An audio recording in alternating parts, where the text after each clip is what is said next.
ધર્મને અત્યારે eco friendly તરીકે બહુ ઝડપથી રજૂ કરવાની જરૂર છે. આ સમાજને હું એક જૈન તરીકે નથી કહેતો, એક મનુષ્ય તરીકે કહું તો પણ સૌથી વધારે જરૂર જૈન ધર્મની છે. જૈન લાઈફસ્ટાઈલની જરૂર છે આ સમાજને. તે રૂપમાં એને રજૂ કરવું પડશે. એક સૂચન બહુ સરસ આવ્યું છે, વહેલામાં વહેલી તકે અમલ કરવા જેવું. લખ્યું છે કે આપણે ત્યાં જ્ઞાન ઓછું છે. બધી સમસ્યાના મૂળમાં આ જ વસ્તુ પડી છે. બિલકુલ સાચી વાત છે.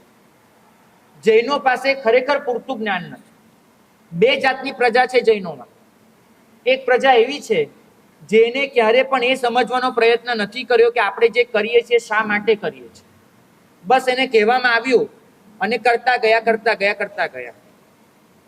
તો આ લોકોએ પણ ધર્મને ખૂબ નુકસાન પહોંચાડ્યું છે કે જે લોકોએ સમજ્યા વગર ધર્મ કર્યા કર્યો છે. અને બીજી એક પ્રજા છે કે જેને સમજવું જ નથી અને ધર્મને છોડી દીધું છે. એને માની લીધું છે કે ધર્મ ઓર્થોડોક્સ છે, ધર્મનો કોઈ મતલબ નથી અને ધર્મ આઉટ ઓફ ડેટ છે એમ સમજી અને કાઢી નાખ્યો છે. આ બંને લોકોથી ધર્મને નુકસાન છે. જે સમજ્યા વગર કરે છે એમનાથી પણ નુકસાન છે, જે સમજ્યા વગર ધર્મ છોડી દે છે એનાથી પણ નુકસાન છે. બંને જ્ઞાન મેળવવાની જરૂર છે અને જ્ઞાન મેળવીને પછી નક્કી કરો કે કરવું કે ન કરવું. આ પ્રભુનો માર્ગ તો એટલું જ કહે છે કે તમે જે પણ કરો સમજી વિચારીને કરો. જમ સેયમ તમ સમાય. ભગવાને ક્યાંય એવું નથી કીધું કે હું કહું એ કરી નાખ.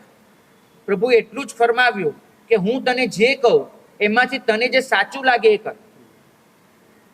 આના માટે જ્ઞાન જરૂરી છે, બહુ જરૂરી છે કે દેરાસરની અંદર હવે જેટલા ભગવાન છે એનાથી વધારે પુસ્તકો મૂકવામાં આવે અને લોકોને કહેવામાં આવે કે જેમ તમે આવી અને પ્રભુની અષ્ટપ્રકારી પૂજા કરો છો, નવાંગી પૂજા કરો છો, પાટલો માંડીને સાથીઓ વગેરે કરો છો, એમ પાટલાની સાથે હવે સાપડો પણ માંડવો પડશે.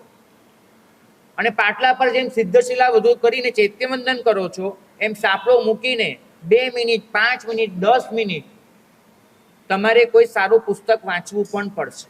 ભલે કદાચ ગોખવાનું ન ફાવે, સમજણ કેળવવી પડે. મને લાગે છે કે અષ્ટપ્રકારી પૂજામાં હવે વહેલી તકે જ્ઞાન પૂજાની સમાવેશ કરવાની જરૂર છે. કારણ કે પ્રભુનું જ્ઞાન ભણવું એ પણ પ્રભુ પ્રત્યેનું સમર્પણ જ છે. તમે જુઓ દિગંબરમાં દેરાસરની અંદર અનિવાર્યપણે પુસ્તકો હશે જ અને એ લોકો પ્રભુ સામે સાપડો માંડીને ગાથા કરશે, કારણ કે એમ સમજશે કે આ પ્રભુની પૂજા છે. આપણે આ પૂજા શરૂ કરવાની જરૂર છે. દેરાસરની બહાર, દેરાસરની અંદર પુસ્તકો હોવા જ જોઈએ અને બધાને ફરજ પાડવી જોઈએ કે 2 મિનિટ તો 2 મિનિટ, ભલે 1 લાઇનર 5 લાઈન વાંચીને જાઓ. યાદ રહે કે ન રહે એનો મતલબ નથી, પણ તમારા કાન સુધી, તમારા મન સુધી, તમારા હૈયા સુધી પ્રભુની વાણી પહોંચવી જોઈએ. વરઘોડા એની સિસ્ટમ પણ બદલવી પડે. વરઘોડા કાઢો, પણ કયા? જેને ખરેખર શાસન માટે કંઈક કર્યું છે એવા લોકોના કાઢો. જેમ તપસ્વીના વરઘોડા હોય છે, જેને માસક્ષમણ કર્યું, જેમ સિદ્ધિ તપ કર્યા, એમ વરઘોડા એના પણ કાઢો કે આ વ્યક્તિએ 4 કર્મગ્રંથ ભણીને પૂરા કર્યા. ચલો હવે એનો વરઘોડો જરૂર છે. હાથ નહીં જોડો, સાચું બોલું છું. એનો વરઘોડો કાઢો કે આ વ્યક્તિએ તત્વાર્થ ભણ્યું, આ વ્યક્તિ એને આટલું જ્ઞાન મેળવ્યું. કાઢો. તપના તો ગુણગાન ઘણા કર્યા, જ્ઞાનના ક્યાં કર્યા? આ વ્યક્તિએ શાસન માટે આટલું સમર્પણ કર્યું, ઝુકાવી દીધું. કરો એના બહુ માટે. આપણે કોઈ છોકરો 99 કરીને આવે એના બેન્ડ વાજા સાથે સ્વાગત કરીએ છીએ, પણ કોઈ છોકરો એ જ પાલિતાણાની આજુબાજુ 7 દિવસ અજૈન પ્રજામાં જૈન ધર્મના સંસ્કાર સિંચાય એના માટે મહેનત કરીને પાછો આવે, એનું સ્વાગત ક્યાં કરીએ છીએ? નથી કરતા.